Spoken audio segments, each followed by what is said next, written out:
6월 7일 금요일 매일 묵상을 시작하도록 하겠습니다. 오늘의 본문 말씀은 새롭게 시작되는 누가복음입니다. 1장 1절부터 25절까지의 말씀입니다. 성도님들, 오늘 이 본문에 누가복음 시작하면서 두 부분으로 나눠져 있습니다. 1절부터 4절까지 보시면 누가복음 서문으로 나누어져 있고, 거기에 보시면 누가복음의 수신자가 누구이고 그 다음에 기록 목적이 무엇이냐라는 것이 기록되어 있습니다. 수신자는 누구이죠? 이방인인 데오빌러로 되어 있고, 기록 목적은 예수님에 대한 복음이 기록되어는 원래는 먼저 기록되어 있지만 4절에 더 확실하게 할 필요가 있기 때문에 기록한다라고 밝히고 있습니다. 그렇다면 지금 누가복음의 저자는 뭘 더 확실하게 하고 싶은 것일까요? 뭘 더 확실하게 하기 위해서 이렇게 다시 기록하는 것일까요? 확실하게 하고자 하기 위해서 5절부터 25절까지 그 목적에 의해서 세례요한의 출생 이야기를 언급하기 시작합니다. 먼저 세례요한의 부모님에 관한 설명을 하기 시작하는데요. 아버지는 누구죠? 사가랴입니다. 사가랴이고 아비야 계열에 속한 제사장이다라는 사실을 이야기하고 있습니다.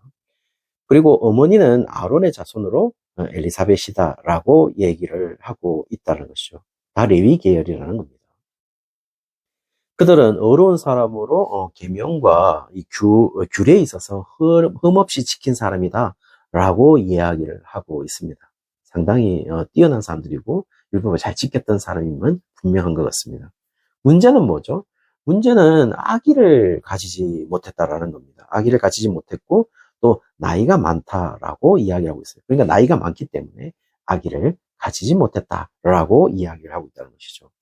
그리고 상당히 고대 사회 속의 통념처럼 있는 이야기는 뭐냐면은 아기를 갖지 못하면 수치스러운 것이고 모욕거리였던 것으로 보입니다. 왜냐하면은 25절에 엘리사벳이 아기를 가짐으로 통해서 수치가 없어졌다라는 것을 기록하는 것을 보면은 결국 그 본문이 우리에게 알려주고 있는 것은 아기를 가지지 못했기 때문에 상당히 수치스러웠던 것은 분명해 보입니다.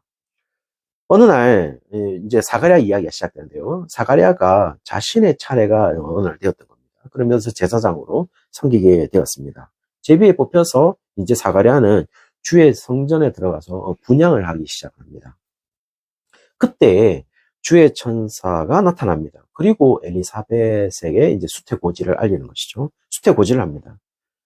그러나 이제 사가랴 반응이 조금 이상합니다. 남편인 사가랴 반응은 13절에 보시면 천사가 수태고지를 한 것은 사가랴 자신의 기도를 들었기 때문이라고 이야기를 합니다.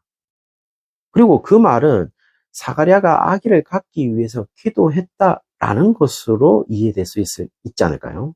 왜냐하면 여러분 13절에 보시면은 사가랴가 간구했다라는 것, 사가랴의 간구함을 들었다라는 부분에서 이 간구함이라는 것이 테시스라고 되어 있습니다. 이 테시스가 뭐냐면은 기도나 간구로 기도하다, 간구하다라는 이 일반적인 이 헬라어 단어는 프로슈케입니다.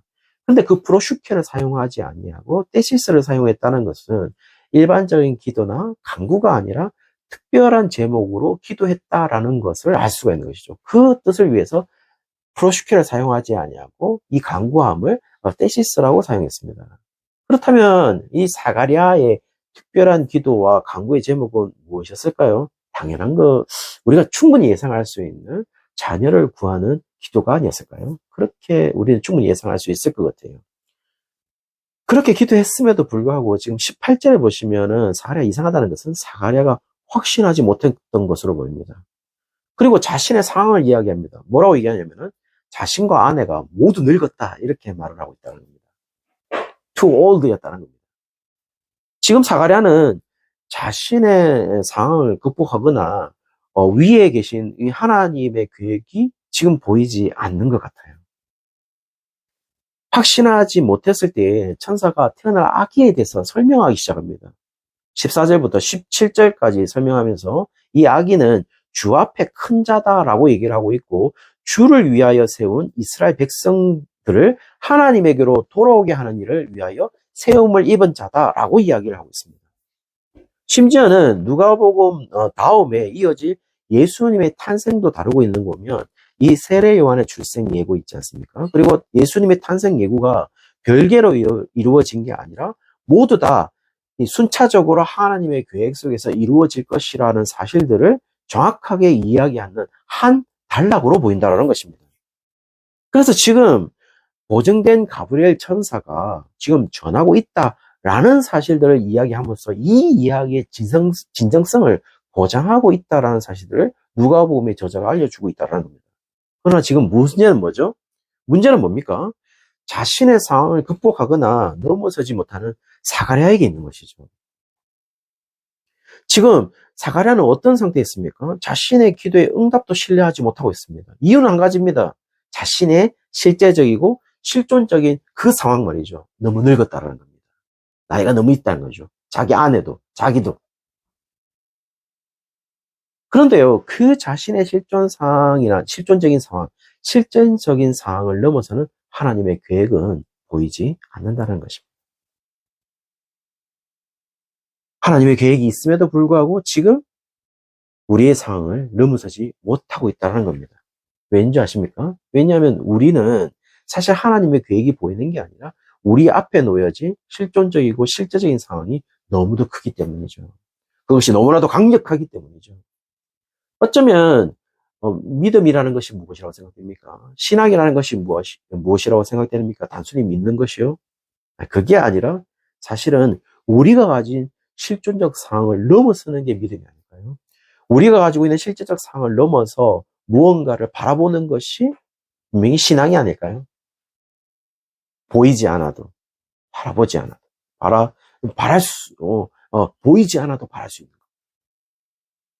그런 실존적 상황을 넘어서지 못한 사가랴는 지금 하나님의 계획을 증거하지 못합니다. 왜냐하면 봉오리가 되었기 때문이죠.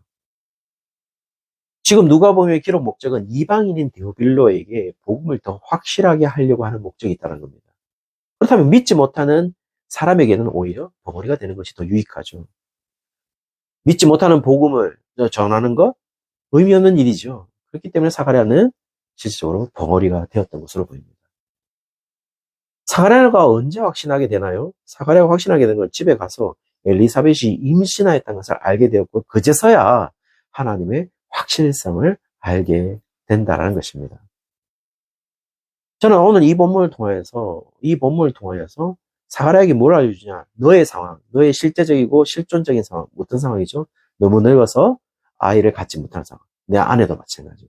그 상황을 넘어서는 하나님의 계획을 지금 사가랴에게 알려주고 있다는 것입니다. 사랑하는 성도님들은 지금 무엇을 보고 계시나요? 아직도 우리 눈앞에 있는 상황이 너무 큰가요? 우리 실존적인 상황이 너무 암울한가요? 그 실존적 상황 때문에 그 뒤에 계시고 더 능력이 크시고 더 크신 하나님이 보이지 않으신가요? 그렇다면 하나님, 이 실존적 상황을 넘어서는 하나님, 그리고 이 실제적인 상황을 넘어서 있는 하나님, 그 상황에 넘어서 있는 우리를 향한 하나님의 계획을 오늘부터 바라보는 것이 어떨까요? 그것이 믿음이고 그것이 신앙이지 않겠습니까? 오늘 하루가 우리의 삶을 돌아보면 우리의 삶은 넘어지기 십상이고 또 좌절하기 십상이고 또는 실망이 십상인 그런 상황이 있다 할지라도 그것을 넘어선 하나님의 계획을 바라볼 수 있다면 우리의 삶이 가치 없는 삶이 아니고 좌절된 삶이 아니고 또는 실망하는 삶이 아니라 오히려 하나님의 계획을 성취하는 삶으로 나아갈 수 있는 오늘이 되지 않을까요? 사랑하는 성도들, 아무쪼록 오늘 그런 하루가 되시기를 주의 이름으로 축원합니다.